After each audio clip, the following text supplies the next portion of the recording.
सभी। I hope आप सभी ठीक होंगे, एकदम फर्स्ट क्लास होंगे।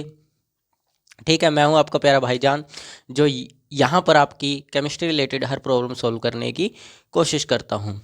ठीक है, और हमने कल से एक चैप्टर शुरू किया हुआ था, एक टॉपिक शुरू किया हुआ था जिसका नाम है सोलिबिलिटी। हम उसका कुछ ही पार्ट कर पाए थे। हम देख पाए थे कि सोलिबिलिटी के ऊपर टेम्परेचर, प्रकृति और प्रेशर का क्या फ़र्क पड़ता है।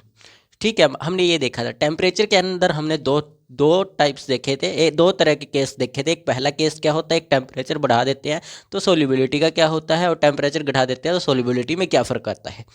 ये सब हमने देखा था पिछली क्लास में। ठीक है, और आज की क्लास में हम आगे देखेंगे कि टेम्परेचर का सोलिबिलिटी के बारे में आगे पढ़ेंगे कि सोलिबिलिटी होती क्या है, कैसे काम करती है। ठीक है, और गैस के अंदर उसका क्या काम होता है। जैसे गैस के अंदर तरल पदार्थ में यानी कि लिक्विड में गैस मिलाई जाए तो क्या फ़र्क पड़ता है। जैसे कोल्ड ड्रिंक वाली बात होगी, कोल्ड ड्रिंक के अंदर गैस होती है तो उसके ऊपर क्या फ़र्क पड़ता है, गैस अंदर कैसे घुलती है, ये सब बातें हम इसके अंदर पढ़ेंगे। ठीक है, तो देरी ना करते हुए क्लास शुरू करते हैं। सबसे पहले हमारा चैप्टर जो है वो है सॉल्यूशन, जो 12th क्लास का भी होता है और नेट JEE NDA के अंदर भी आते हैं इससे क्वेश्चंस। ठीक है, तो चलिए देरी ना करते हुए क्वेश्चन शुरू करते हैं, टॉपिक को शुरू करते हैं। पहले चैप्टर का नाम डाल देते हैं। चैप्टर का नाम है सॉल्यूशन। ठीक है, जिसको हम विलियन बोलते हैं। विलियन सॉल्यूशन चैप्टर का नाम है। ठीक है, चैप्टर का नाम सॉल्यूशन है और हम इसके अंदर टॉपिक जो कर रहे हैं वो कर रहे हैं सोलिबिलिटी। मैंने कल आपको बताया था कि विलेय के घुलने की क्षमता को कौन बताता है, सोलिबिलिटी बताता है, विलेयता। इसको हिंदी में विलेयता बोलते हैं। ठीक है, तो इतना समझ आया इसके बारे में क्या होता है। मैंने कल की क्लास में क्लियर कर ही दिया, तो सभी बच्चों का डाउट भी क्लियर हो गए होंगे कि सोलिबिलिटी होता क्या है। क्योंकि ये जो टॉपिक होता है ना, ये टॉपिक आसानी से समझ नहीं आता, ये टॉपिक आसानी से समझ नहीं आने वाला। इसीलिए थोड़ा सा मैंने आसान तरीके से समझाया था, आसान भाषा में समझाया था, और आज भी मैं कोशिश करूंगा कि आसान तरीके से समझाऊं और अच्छे से समझा पाऊँ। और कोशिश करेंगे कि हेनरी लो भी आज के आज ख़त्म कर सकें। ठीक है, कोशिश करेंगे, अगर टाइम रहा तो कर लेंगे, वरना कल की क्लास में तो हेनरी लो करना ही है, उसके साथ साथ रोल्स लॉ भी करना है। ठीक है ना, तो देखते हैं क्या बनता है। क्लास के अंदर चेक करेंगे भी टाइम बचता है तो हम क्लास शुरू रखेंगे, कंटिन्यू रखेंगे। अगर टाइम नहीं बचता तो रहने देंगे, क्योंकि मेरी आगे और भी क्लासेस होती है, 2-3 क्लासेस मैं दूसरे चैनल्स पर लगाता हूँ। ठीक है, तो चलिए शुरू करते हैं देरी ना करते हुए। अब कल हमने देखा था कि सोलिबिलिटी के ऊपर टेम्परेचर, नेचर, इन सब का क्या प्रभाव होता है। आज हम देखेंगे कि तरल पदार्थ के अंदर हमने ये सब चीज़ें किसकी देखी थी, तरल की ठोस के अंदर। यानी कि जो ठोस है वो तरल में मिलाया जाता है, यानी कि सॉलिड जो है लिक्विड में मिलाया जाता है, तो उसकी सोलिबिलिटी के ऊपर क्या प्रभाव पड़ते हैं, कैसे पड़ते हैं। आज हम बात करेंगे लिक्विड के अंदर गैस का मिल जाना कैसे होता है, उसकी सोलिबिलिटी कैसे पता चलती है। ठीक है, किसका, तरल में गैस की विलेयता यानी कि सोलिबिलिटी। तरल में गैस की सोलिबिलिटी क्या क्या मायने क्या रखता है। ठीक है, देखो इसका सिंपल कहने का मतलब क्या है मेरा, जब कोई गैस किसी तरल में घुल जाती है, यानी कि जैसे कोई लिक्विड है उसके अंदर हमने गैस घोल दी है, तो उसी को कहते हैं गैस, तरल का गैस में मिल जाना। ठीक है, गैस का या तरल में मिल जाना, यही क्या होता है। जैसे सबसे बढ़िया एग्जांपल लिया जाए तो ऑक्सीजन पानी में मिलाई जाती है, जौन सी पानी में ऑक्सीजन होती है ना, तो उसी को क्या बोलते हैं हम, गैस। भाई लिक्विड में मिल गई, ठीक है ना, गैस लिक्विड में मिल गई। और एक खास बात बताऊं, इसकी नोट पॉइंट है, ये आगे बताऊंगा, चिंता मत करो। नोट पॉइंट ये है, पानी के अंदर रहने वाली जो मछलियां हैं पानी के अंदर ही क्यों जिंदा रह पाती है, उसका भी एक कारण है। उसका ये कारण है कि जो पानी में जो मछलियां होती है उसके अंदर पानी में जो ऑक्सीजन प्रेजेंट है, उसके कारण ही जो मछलियां हैं वो जिंदा रह पाती है पानी में। क्योंकि ऑक्सीजन के बिना, ये मैं सोचना कि ऑक्सीजन की जरूरत ही नहीं होती है उनको, मछलियों को, ऐसा नहीं है। जो पानी में प्रेजेंट है ना ऑक्सीजन, उसी से वो जिंदा है, जो पानी में प्रेजेंट है ऑक्सीजन। और हम भी हमारे धरती पर जो ऑक्सीजन है प्रेजेंट है, उससे हम जिंदा है।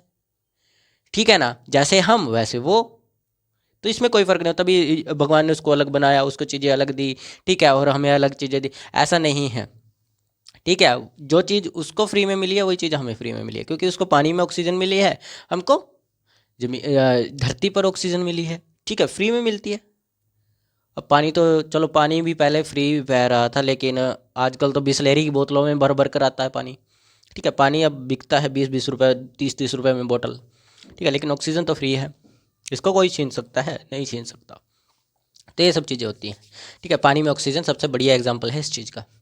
ठीक है, वही कोल्ड ड्रिंक वाली बात भी आ जाती है। ठीक है, अब ये सब डिपेंड किस पर करता है? ये जो गैस की सोलिबिलिटी है, तरल के अंदर गैस का मिल जाना, ये डिपेंड किस पर करता है? जैसे सॉलिड की बात की थी हमने, सॉलिड जब लिक्विड में मिलता है तो वो उसकी सोलिबिलिटी डिपेंड किसके ऊपर करती है? हमने ये बात की थी, कल की क्लास में बात की थी हमने कि सॉलिड जो है लिक्विड में अगर घोला जाए तो वो किस किस बातों पर डिपेंड करता है कि इसकी सोलिबिलिटी क्या क्या रहेगी, किस किस चीज़ों पर। जैसे टेम्परेचर पर अलग बात की हमने, ठीक है, नेचर पर अलग बात की हमने, ठीक है, और वही हमने प्रेशर पर अलग बात की थी। तो ये भी किसी न किसी चीज़ों पर डिपेंड करती होगी भाई, सॉलिबिलिटी का मतलब कि कम ज़्यादा, ज़्यादा कम, या बराबर, ये सब किस पर डिपेंड करता है? तो ये 3 चीज़ों पर डिपेंड करता है। ठीक है, यही भी बात करी जाएगी किसके ऊपर? प्रकृति के ऊपर। किसकी प्रकृति के ऊपर? गैस की प्रकृति के ऊपर। तरल और गैस, लिक्विड किस प्रकृति का है, यानी कि किस नेचर का है? पोलर है, नॉन पोलर है, आयनिक है। और ये गैस किस प्रकृति के है? पोलर है, नॉन पोलर है, कि क्या है? ठीक है, इन पर डिपेंड करता है। ठीक है, तो एक एक करके देखते हैं। वही बात टेम्परेचर की आ जाती है, टेम्परेचर पर भी डिपेंड करता है। ठीक है, कि गैस इसमें कैसे घुलेगी। ठीक है, सबसे बढ़िया इसका एग्जांपल होता है कोल्ड ड्रिंक की बोतल। बताऊंगा आगे, चिंता मत करो। कोल्ड ड्रिंक की बोतल कल जैसे पहले समझाया था ना मैंने, फिर बाद में कराया था, वैसे ही आज समझाऊंगा फिर कराऊंगा। ठीक है, पहले समझा देता हूँ। प्रेशर वाली बात आ जाती है, प्रेशर इसके अंदर काम करेगा, इसके अंदर प्रेशर काम करेगा, क्योंकि गैस के अंदर प्रेशर ही काम करता है ज़्यादातर, गैस प्रेशर पर काम करती है। और जो सॉलिड है वो उसके मोलिक्यूल्स या उसके भार पर, ग्राम पर डिपेंड करता है, द्रव्यमान पर डिपेंड करता है। इसीलिए उसके अंदर प्रेशर के अंदर कोई फ़र्क नहीं पड़ा था, लेकिन इसमें प्रेशर से फ़र्क पड़ेगा। और इसका भी एग्जांपल कोल्ड ड्रिंक की बोतल होती है, cold drink, Coke, cold drink, ठंडा वगैरह, ये कोल्ड ड्रिंक्स आजकल तो शादियों में चल ही रहा होगा ये सब। ठीक है ना, ये दूसरे की शादी में कम जाते हैं, ये दूसरे की शादी देखने नहीं, अपनी शादी बनाने के लिए जाते हैं। हाँ भाई, वो पीले वाली बहुत अच्छी लग रही थी यार। हाँ भाई, नीले वाली भी अच्छी लग रही थी, वो लहंगे वाली भी अच्छी थी। अपने लिए ढूंढने जाते हैं, वो नहीं देखने जाते भी दूल्हा दुल्हन कैसे लग रहे हैं, नहीं, कोई मतलब नहीं, उनकी तरफ से नज़र भी नहीं। इधर यार, इधर से गई, इधर खाना खा रहे हैं, वाह भाई, खाना खाओ पहले, फिर जाकर देखो जो देखना है।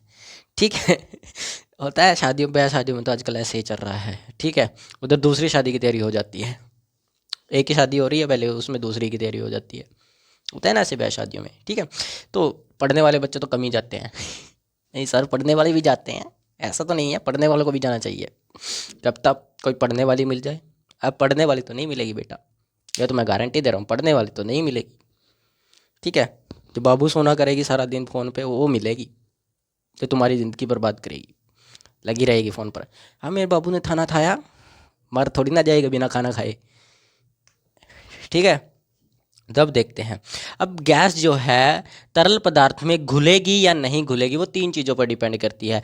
वही 3 चीज़ें होती हैं, गैस की प्रकृति पर, गैस और तरल की प्रकृति पर डिपेंड करती है, टेम्परेचर पर डिपेंड करती है, और प्रेशर पर डिपेंड करती है। किस किस के ऊपर डिपेंड करती है? डिपेंड ऑन, किस किस पर डिपेंड? टेम्परेचर, नेचर लिख लेते हैं पहले, नेचर, टेम्परेचर बाद में देखेंगे, पहले नेचर पर कर लेते हैं, नेचर। ठीक है, उसके बाद टेम्परेचर पर डिपेंड करेगी, और उसके बाद एक पॉइंट और आएगा, टेम्परेचर के बाद डिपेंड करेगी प्रेशर पर, क्योंकि इसके अंदर प्रेशर जरूरी रहेगा, क्योंकि गैस की बात हो रही है तो गैस तो प्रेशर रखती ही है भाई, गैस के अंदर तो प्रेशर होता ही है, तो गैस की बात करेंगे प्रेशर पर। ठीक है, तो सबसे पहले बात करते हैं नेचर के ऊपर, वही दोबारा से डिवाइड कर लेते हैं, टेम्परेचर वाली बात इधर लिख देते हैं, टेम्परेचर की नहीं, प्रेशर की, प्रेशर की बात इधर लिख देते हैं, टेम्परेचर, नेचर वाली बात इधर लिख देंगे, टेम्परेचर वाली इधर लिख देंगे, तीनों चीज़ें समझ आ जाएगी। और मैं समझा भी चुका हूँ वैसे भी, आपको बस लिखना है। देखो, हर गैस जो होता है, हर गैस जो होती है, देखो सॉलिड जो है वो पानी में मिलता ही मिलता है, ये 100% की गारंटी होती है, 99.9% की गारंटी होती है। ऐसा होता है कि पानी के अंदर सॉलिड मिल सकता है, घुल जाता है, ज़्यादातर सॉलिड घुल ही जाता है, लेकिन पानी के अंदर ज़्यादातर गैसें नहीं घुल पाती। ये बात याद रखना, हर गैस पानी के अंदर नहीं घुल सकती, ये बात याद रखनी है। नेचर के हिसाब से हर गैस पानी में नहीं घुल सकती।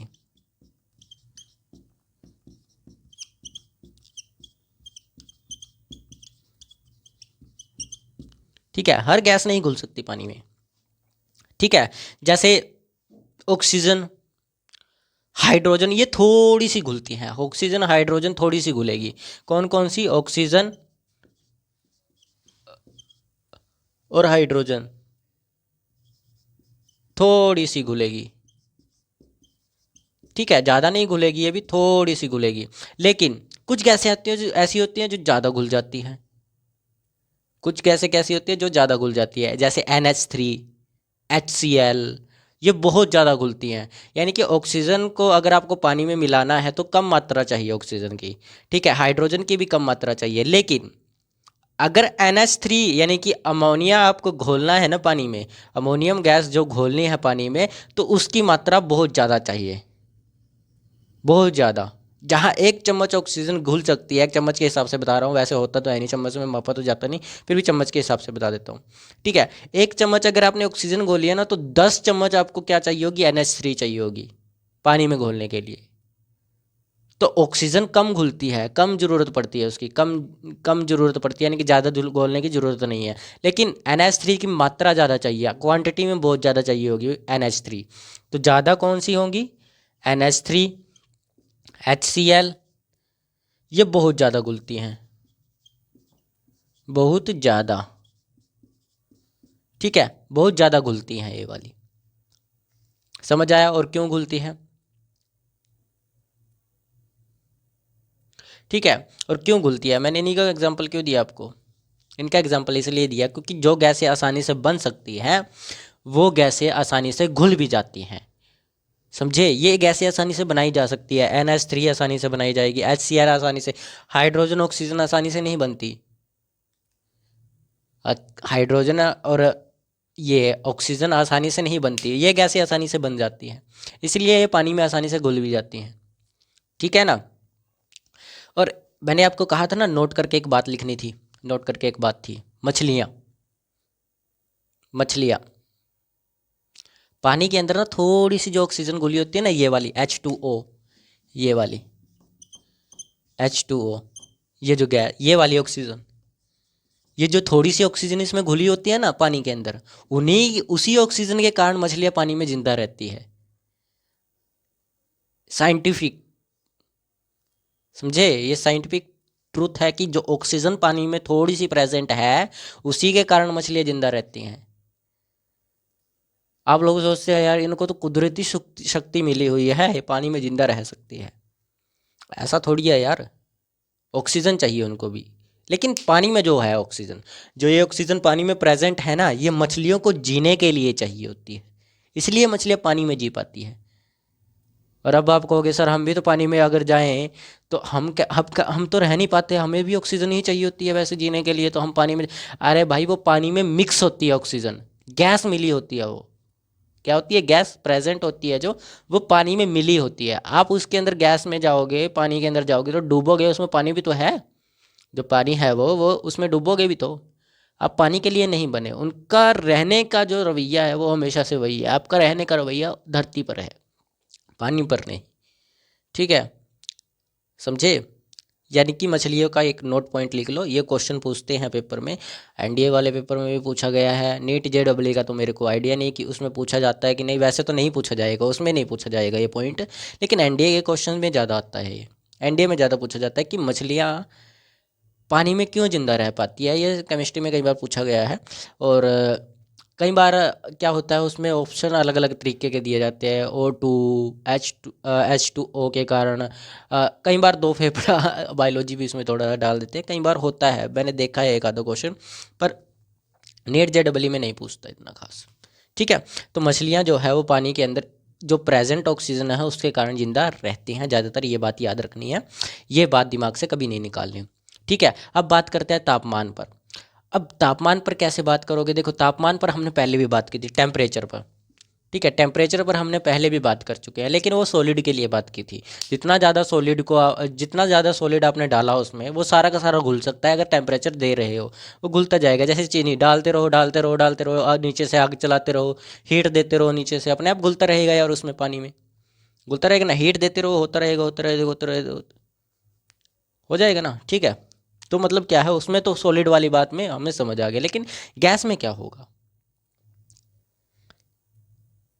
गैस गैस सर, हाँ, टेम्परेचर के हिसाब से क्या होगा सर? टेम्परेचर के हिसाब से होगा, जो गर्म पानी होगा, गर्म पानी,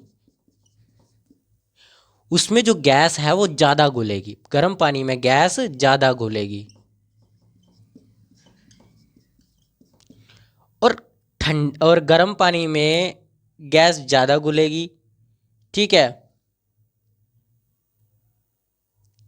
गर्म पानी में या तो गैस ज़्यादा घुलेगी या कम घुलेगी, ये पॉइंट बताना है।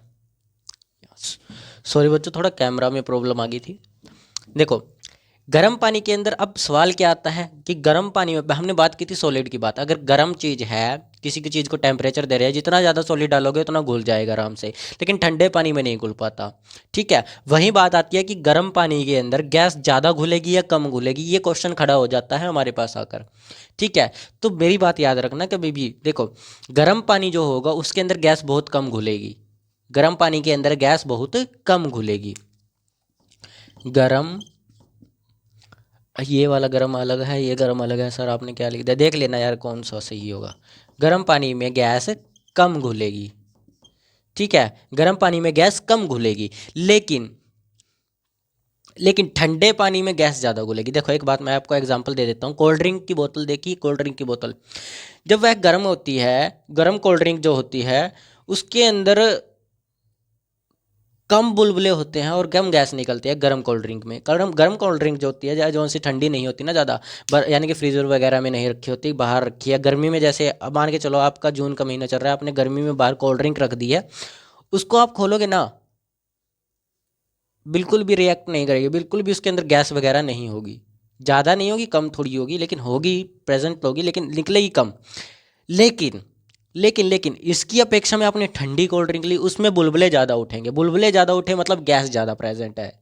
ठीक है, बुलबुले ज़्यादा उठे तो गैस ज़्यादा प्रेजेंट है। जैसे लाइक आप लोग कभी करते पीते ही होंगे यार कोल्ड ड्रिंक वगैरह, तो आप लोग देख लेना उसमें करके, गर्म कोल्ड ड्रिंक अलग खोली तो उसमें बुलबुले नहीं उठेंगे और वह पीने में भी बेकार लगेगी। लेकिन जो दूसरे वाली होगी उसको खोलोगे एकदम ऐसे बाहर निकलेगा वो, या तो उसको अगर आपने हिला दिया तो उसमें ज़्यादा गैस हो जाएगी, फिर बाहर निकालोगे और सारा का सारा ऊपर ऊपर उछलेगा, वो ऊपर बाहर निकलने के लिए होगा। ऐसा किया है कभी शैतानी? हमने किया कई बार, अपने दोस्त को ऐसे हिलाकर, बोतल हिलाकर ऐसे, और पकड़ा दे, ले भाई पकड़। मतलब हम पहले हिला देते थे, उसको बुलाते थे, वो इतना बिल पे कर रहा है, ठीक है, हम उसको बोतल पकड़ा देते, भाई खोलिए यार, खुल नहीं रही है। तो वो क्या करता था, खोलता था, जब ऐसे खोलने की कोशिश करे वो पानी बाहर आए सारा का सारा निकल के, और उसके कपड़े वगैरह सारे। ये होता है ना हमारे यार कॉलेज लाइफ में, तो होता ही होता है ऐसा। कॉलेज में कह रहा हूँ, स्कूल लाइफ में ऐसा नहीं हुआ, वर्दी खराब हो जाती है उसकी और फिर वो गुस्सा हो जाते हैं। ठीक है ना, तो गर्म पानी में गैस कम घुलेगी और ठंडे पानी में गैस ज़्यादा घुलेगी। ठंडे में ज़्यादा, ठीक है, ठंडे में ज़्यादा, गर्म में कम। ये समझ आया? कोल्ड ड्रिंक वाला याद रखना है यार, गर्म कोल्ड ड्रिंक में गैस कम होती है और ठंडे कोल्ड ड्रिंक में ज़्यादा होती है। ठीक है, अब टेम्परेचर पर समझ आ गया टेम्परेचर पर समझ आ गया ना, समझ आ गया। अब देखो प्रेशर, अब इसका कारण भी बताऊं क्या होता है कारण, इसका कारण भी बता देता हूँ क्यों ऐसा होता है कि गैस इसमें कम घुलती है और इसमें ज़्यादा घुलती है। ठंडे में क्यों ज़्यादा घुलती है और गर्म में क्यों ज़्यादा घुलती है, कम घुलती है, ये भी एक कारण होता है। देखिए मैं बताता हूँ इसका। गैस घुलते समय ना गर्मी बाहर निकालती है। जब गैस किसी लिक्विड में घुलती है ना, तो वो गर्मी ज़्यादा बाहर निकालती है, गर्मी निकालती है। देखना आप कभी गैस अगर घुले तो वो गर्मी निकालती है बाहर एक तरह से, ठीक है, जिस कारण उसमें कम घुल पाती है, ठीक है। अब गर्मी निकालती है, अब कोई चीज़ ठंडी है तो उसको गर्म करने में, गर्म जब गैस जैसे जैसे उसमें गैस घुलेगी तो गर्म करने में उसमें क्या होगा, ठंडी जो चीज़ है वो गर्म होती रहेगी, गर्म होती रहेगी, गर्म होती रहेगी, गर्म होती रहेगी, गर्म होती रहेगी, क्योंकि गैस जो है उसमें घुल रही है, गैस उसमें घुलती जा रही है। अब एक तरफ हमारे पास गर्म गर्म कोल्ड ड्रिंक रखा है और उसमें क्या गैस घुलेगी, क्या गैस घुलेगी, जब वह पहले ही गर्म है तो गैस जो है वो गर्मी निकालेगी। अब वो पहले से ही गर्म है तो उसमें से कहाँ से गर्मी निकालेगी यार, निकाल पाएगी गर्मी, नहीं निकाल पाएगी, ठीक है। और जो ठंडे वाली है उसको ठंडी पड़ी है वो उसको गर्म कर सकती है गैस, उसके अंदर धरती रहेगी, धरती देर वो होते होते होते वो गर्म हो जाएगी, होता है ना, ऐसे ही तो गर्म होती है। वो ठंडी रखी है, आप रख के रखो उसको, काफ़ी देर तक वो रखी रहेगी तो ठंडी जो है वो गर्म में तब्दील हो जाएगी, यानी गर्म हो जाएगी, वो कोल्ड ड्रिंक गर्म हो जाएगी ठंडे से, ठीक है। तो इसी कारण होता है कि उसमें गैस धीरे धीरे घुलती है, तो गैस जो होती है वो गर्मी बाहर निकालती है, घुलते समय लिक्विड में घुलते समय गर्मी बाहर निकालती है, तो जिस कारण आपकी कोल्ड ड्रिंक वगैरह ये ठंडी हो जाती है। जैसे पानी भी ठंडा हो जाता है कई बार, पानी जो होता है, देखिए पानी जो ठंडा पानी आपने रखा है वो कई बार गर्म हो जाता है, गर्म होता ही है, गर्म कई बार क्या गर्म होता ही है, तो इसका मतलब यही होता है कि उसमें धीरे धीरे गैस जो घुली है उसने हीट बाहर निकाली है, जिस कारण वह गर्म गर्म हो गया पानी, ठीक है। गर्मी में अगर गर्म पानी है तो उसको भाई गर्म, और क्या गर्म करोगे यार उसको, गर्म है तो गर्म है बस, ठीक है ना। ऐसे ही होता है, गैस घुलती रहती है, गर्म पानी में इसलिए कम घुलती है क्योंकि गर्म पानी, गैस जब घुलती है तो हीट निकालती है, ये बात याद रखना। लिक्विड में जब भी गैस घुलेगी तो हीट निकालेगी, जिस कारण वह गर्म में कम घुलती है, क्योंकि गर्म में से हीट निकाल नहीं सकते, ठंडे में से गर्म हीट निकाल सकते हैं, ठीक है। समझ आया। अब प्रेशर की बात कर लेते हैं। अब प्रेशर का क्या असर होता है, देखो अब आप लोग सोचोगे सर प्रेशर का गैस पे बहुत असर पड़ सकता है, ये बात भी सही है, ठीक है। अब गैस का ढक्कन अगर आपने बंद किया हुआ है, मैं आपको सीधा सिंपल सा एग्जांपल बताऊंगा यार, ज़्यादा बड़ा मैं वैसे भी आप लोगों को ये नहीं भी बड़े बड़े टर्म्स यूज़ करके बताऊंगा, एक्सो एंडोथर्मिक लगेगी इसमें, एक्सोथर्मिक, अरे ये वगैरह नहीं, मैं बता रहा हूँ सिंपल तरीके से। देखो एक बोतल ली आपने, बोतल बंद है अभी, जितनी ज़्यादा उसको बंद करोगे, जितना ज़्यादा ढक्कन उसका टाइट करोगे, उतनी ज़्यादा उसके अंदर गैस दबती रहेगी, दाब प्रेशर बढ़ता रहेगा गैस का, जितना ज़्यादा ढक्कन टाइट होगा उतना ज़्यादा प्रेशर बढ़ेगा, जितना ज़्यादा ढक्कन टाइट होगा उतना ज़्यादा प्रेशर बढ़ेगा गैस का, ठीक है। ये बात समझ आ गई, प्रेशर गैस का बढ़ता रहेगा और गैस अंदर ही बंद रहेगी, और धीरे धीरे क्या करेगी, कोल्ड ड्रिंक में घुल जाएगी, जो गैस अंदर बंद है वो धीरे धीरे कोल्ड ड्रिंक में घुल जाएगी। उसी तरफ आपने एक ढक्कन एक और बोतल ली हुई है कोल्ड ड्रिंक की, वो उसका ढक्कन खुला है, उसके अंदर गैस कम घुलेगी क्योंकि ढक्कन ऑलरेडी खुला हुआ है, प्रेशर नहीं बन पा रहा है। लेकिन इधर प्रेशर बनेगा तो गैस ज़्यादा घुलेगी, इधर प्रेशर कम है तो गैस कम घुलेगी। समझ आ गया। अब ढक्कन में जब ढक्कन खोलते हो तो एक लगत गैस बाहर निकलती है ना, ठीक है। अब गैस बाहर निकली, ठीक है। अब ढक्कन बंद था तो गैस अंदर प्रेजेंट थी, तो अंदर प्रेजेंट है तो अंदर ही तो घुलेगी, अंदर ही तो घुलेगी ना। अब बाहर निकलने का तो उसके पास कोई रास्ता नहीं है, तो अंदर वो जो लिक्विड होता है उसी के अंदर घुलती रहती है बेचारी, ठीक है। लेकिन जैसे ही आपने ढक्कन खोला वो एकदम बाहर भागने की कोशिश करेगी, एकदम बाहर भागेगी, बाहर जैसे जैसे वो भागेगी तो बाहर के वातावरण में वो घुल जाएगी, समझे।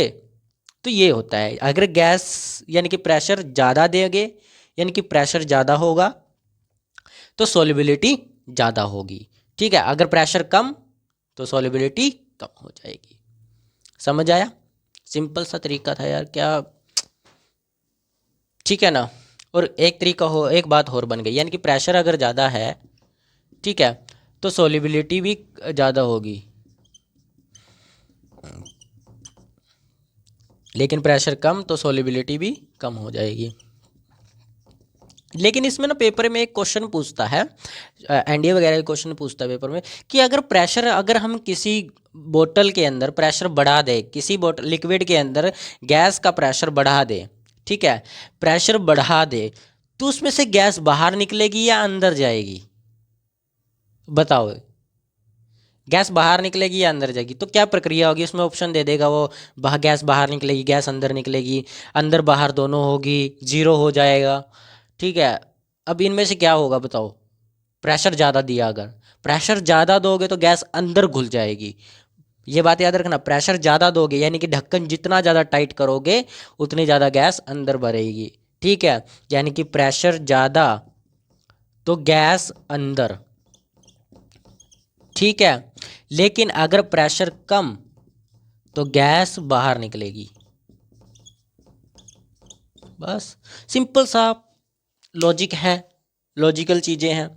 ठीक है, अब आप लोग इसको बड़ा चीज़ बना देते हो वो अलग बात है, लेकिन बड़ी चीज़ तो कुछ नहीं है, थोड़ा सा आसानी तरीका है। मार्कर भी हमारा तो धीरे धीरे कम होने लग गई है, सही। तो इसको लिखो, फिर हम चलते हैं हेनरी लॉ की तरफ। हमारा सबसे बढ़िया टॉपिक है हेनरी लॉ। करो, लिखो इसको, फिर हम हेनरी लॉ की तरफ चलते हैं। आज हेनरी लॉ समझेंगे, कल उसके क्वेश्चंस करेंगे और साथ के साथ उसके रोल्स लॉ भी करेंगे कल। ठीक है, आज हम सिर्फ हेनरी लॉ को समझेंगे, कल हम हेनरी लॉ को कंप्लीट करेंगे उसके क्वेश्चंस के साथ साथ। ठीक है, और उसी के साथ साथ हम रूल्स लॉ को भी कंप्लीट करेंगे, फिर उसके ऊपर क्वेश्चंस करेंगे। ठीक है, फिर धीरे धीरे वेपर प्रेशर पर आएंगे। ऐसे करते करते थोड़ा थोड़ा 3-4 क्लासें यानी कि 7 क्लासें और लगा लो आपकी सॉल्यूशन चैप्टर के ऊपर बननी है, क्योंकि मैं डीपली पढ़ा रहा हूँ, एकदम कंसेप्ट क्लियर करा के पढ़ा रहा हूँ। ठीक है, इसको लिखिए, फिर हम आगे चलते हैं। चलो, लिख लिया होगा सभी बच्चों ने? एक मिनट, चलो शुरू करते हैं हेनरी लॉ। तो ये सब समझ आ गया ना अच्छे से, टेम्परेचर पर कैसे डिपेंड करती है, कहाँ पर कैसे, ये सब चीज़ें आपको पता होनी चाहिए बच्चों। क्योंकि ना ये सब चीज़ें जो होती है ना, आप लोग सोचते हो ये बहुत छोटी चीज़ है, लेकिन क्या होता है कि ये छोटी चीज़ें ही आपके बहुत अच्छे नंबर लेकर आती हैं। कई बार हम छोटी चीज़ों को इग्नोर कर देते हैं और पेपर उसी का फ़ायदा उठा लेता है हमारा। ठीक है ना सर, किस चीज़ का फ़ायदा बोल रहे हो आप? अरे तुम लोग गलत मत ले जाया करो यार मेरी बातों को। ठीक है, तुम गलत ले जाते हो यार। भाईजान को तुम ऐसे ऐसे करोगे अपने भाईजान के साथ। हेनरी लॉ, हेनरी लॉ क्या होता है? अब सबसे पहले कब बात आती है यार, हेनरी लॉ क्या होता है? हेनरी लॉ गैस के ऊपर काम करता है। लिक्विड में जो गैस घोली जाती है उसी के ऊपर हेनरी लॉ काम करता है। सर ये बात तो हमें समझ आ गई कि हेनरी लॉ गैस के ऊपर काम करता है, लेकिन करता क्यों है? अरे भाई वो गैस का ही लॉ है तो गैस के ऊपर ही काम करेगा। दबाव का लॉ है तो दबाव के ऊपर काम करेगा। पार्शियल प्रेशर का होता है, पार्शियल प्रेशर के लिए ही होता है हेनरी लॉ। क्योंकि पार्शियल प्रेशर जो होता है वो गैस ही रख सकती है। लिक्विड और सॉलिड के अंदर कौन सा का प्रेशर होता है? लिक्विड सॉलिड में प्रेशर की ज़रूरत नहीं होती, तो लिक्विड का होता है प्रेशर। लिक्विड का वैसे प्रेशर होता है, लेकिन उसकी टर्म कोई प्रेशर के अंदर नहीं होती, टर्म नहीं होती प्रेशर के अंदर। ठीक है, तो ये कहता क्या है, जितना ज़्यादा आप दबाव देंगे, मैं अभी भी बता के हटाऊँ, जितना ज़्यादा आप दबाव देंगे यानी कि जितना ज़्यादा प्रेशर उतनी ज़्यादा गैस घुलेगी। ये बताया ना अभी अभी, जितना ज़्यादा pressure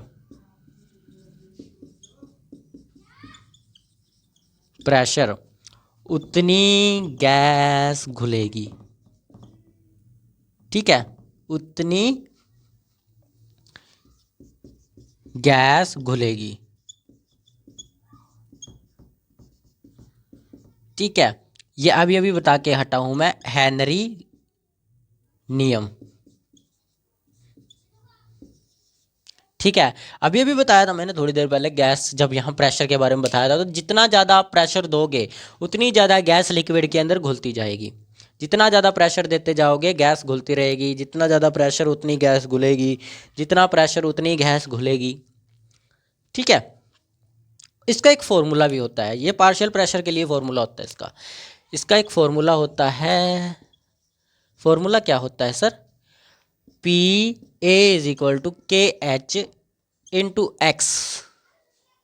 it is mole fraction, it is a mole fraction. अभी अभी हमने ये क्लास से पहले, सोलिबिलिटी क्लास थी इससे पहले, तो सोलिबिलिटी से पहले किया था, सोलिबिलिटी से पहले किया था। ठीक है, पार्शियल प्रेशर, इसके अंदर क्या होता है, पी जो होता है वो गैस का पार्शियल प्रेशर होता है, गैस का दबाव। ठीक है,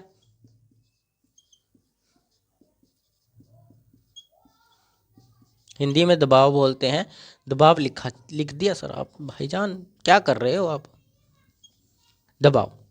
ठीक है, प्रेशर का दबाव। एक्स आपका होता है घुली हुई गैस, जितनी गैस घुली है ये वाली, यानी कि मोल फ्रैक्शन के हिसाब से, कि हमने बात की थी ना, मोल फ्रैक्शन वो बताता है कि किस कंपोनेंट सॉल्यूशन के अंदर कितना, कौन सा कंपोनेंट कितना घुला हुआ है, ये कौन बताता है? मोल फ्रैक्शन बताता है। तो ये मतलब घुली हुई गैस कि कितनी गैस घुली हुई है। ठीक है, ये बताएगा घुली हुई गैस। सिंपल है यार, याद करने की कोई ज़रूरत नहीं है, सिंपल है। प्रैक्टिस इतनी कर देंगे कि पता नहीं चलेगा कि कितना क्वेश्चन हमें आ चुका है, इसका पता ही नहीं चलेगा कब समझ आ गया।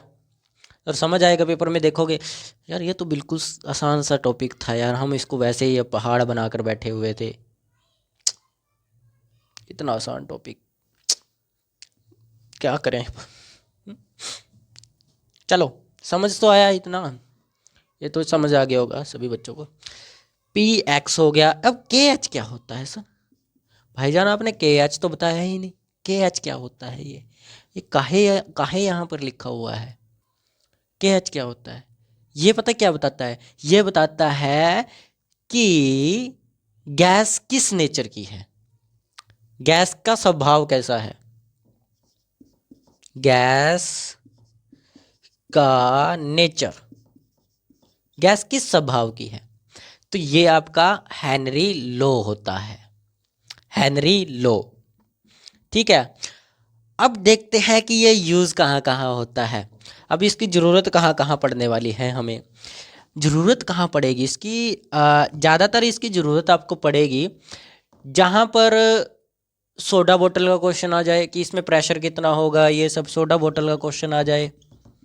कराएंगे, चिंता मत करो, मैंने आपको बोला है क्वेश्चंस कल करेंगे, चिंता मत करो। इसके कंसेप्चुअल भी करेंगे और न्यूमेरिकल भी करेंगे, कंसेप्चुअल भी है न्यूमेरिकल भी है मेरे पास क्वेश्चन इसके। ठीक है, अब डाइविंग लेवल देखने के लिए डाइविंग प्रॉब्लम क्वेश्चन आते हैं आपके पास। ठीक है, डाइविंग प्रॉब्लम के क्वेश्चन आते हैं कुछ। डाइविंग मतलब सी डाइविंग,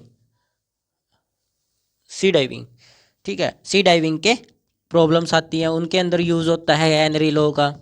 ठीक है, साथ के साथ और कहाँ यूज़ होता है सर इसका? हाई एल्टीट्यूड ब्रीथिंग के ऊपर, जहाँ मतलब ऊंचाई के ऊपर, ऊंचाई के ऊपर जहाँ लोगों को एक तरह की बीमारी होती है, एक्सोनिया कुछ ऐसी नाम है उसका, कल बताऊंगा उसके बारे में। एक्सोनिया नाम की बीमारी होती है ऊंचाई पर रहने वाले लोगों को, पहाड़ों पर जो ऊंचाई पर रहते हैं उनको एक्सोनिया नाम की कुछ एक बीमारी होती है मेरे ख्याल से। वो नेचुरल बीमारी है, नेचर के हिसाब से है, नाम मेरे अच्छे से याद नहीं रहे, मतलब कहने का क्या है, एक्सोनिया ही कुछ उसका नाम है, एक्सोनिया। ठीक है, एक्सोनिया है, यानी कि high altitude problems, high altitude problems. जो हाई एल्टीट्यूड का मतलब है कि ऊंचाई पर रहने वाली जो प्रॉब्लम्स होती है, यानी कि क्वेश्चंस आते हैं जिस जैसे उनके ऊपर, उनके अंदर आप इसका यूज़ करोगे। ठीक है, मैं यूज़ करने का तरीका बता रहा हूँ, कल हम इसका यूज़ भी करेंगे, चिंता मत करो। गैस सॉल्युबिलिटी के रिलेटेड क्वेश्चन हो जो एनडीए नीट के अंदर आते हैं, गैस सॉल्युबिलिटी क्वेश्चंस में आप इसका यूज़ करोगे, कल करवाऊंगा, चिंता मत करो यार, मैं आपको सब कुछ कराने वाला हूँ। नीट और जेडब्ल्यू विद एनडीए, इन सब में कंसेप्चुअल पूछा जाता है, कंसेप्चुअल क्वेश्चंस। ठीक है, तो समझ आया हेनरी लो, हेनरी लो क्या होता है, फॉर्मूला क्या होता है। देखिए क्वेश्चन मैं आपको कल इसलिए कराऊंगा क्योंकि अच्छे से क्वेश्चन माइंड में बैठ जाएंगे। हम इसके ये है कंसेप्चुअल क्वेश्चन भी कुछ कर लेंगे और टारगेटेड क्वेश्चंस भी हो जाएंगे जो न्यूमेरिकल्स वगैरह है, तो कल की क्लास में ज़्यादा कर पाएंगे। वरना मैं आज की क्लास में 2-4 क्वेश्चन कराऊंगा, फिर अगली क्लास में मैं आपको आगे कराऊंगा ना, फिर ये थोड़ी ना हम क्वेश्चंस पर रिएक्ट करेंगे, क्योंकि हम बाद में भी क्वेश्चन करने वाले हैं जब ये चैप्टर कंप्लीट हो जाएगा। ठीक है, तो इसलिए मैं सोच रहा हूँ कल की क्लास में क्वेश्चन ज़्यादा हो जाएंगे और साथ के साथ हमारा रोड स्लो भी कंप्लीट हो जाएगा। ठीक है, तो आज के लिए इतना ही करेंगे। ठीक है, आप अच्छे से तैयारी करते रहिए। ठीक है, ये थोड़ा इधर उधर की दुनिया से दूर रहिए जब तक आपका एग्ज़ाम ना हो जाए। ठीक है, इधर उधर की दुनिया से दूर रहिए, ये मतलब इधर उधर का मतलब है चक्कर पक्कर, ये वाली मतलब रंगीन दुनिया, रंगीन कलरफुल, इस थोड़ी दुनिया से दूर रहिए, दिल लेने और दिल देने से थोड़ा बचिए। ठीक है, तो आज की क्लास इतनी ही। जय हिंद, जय भारत।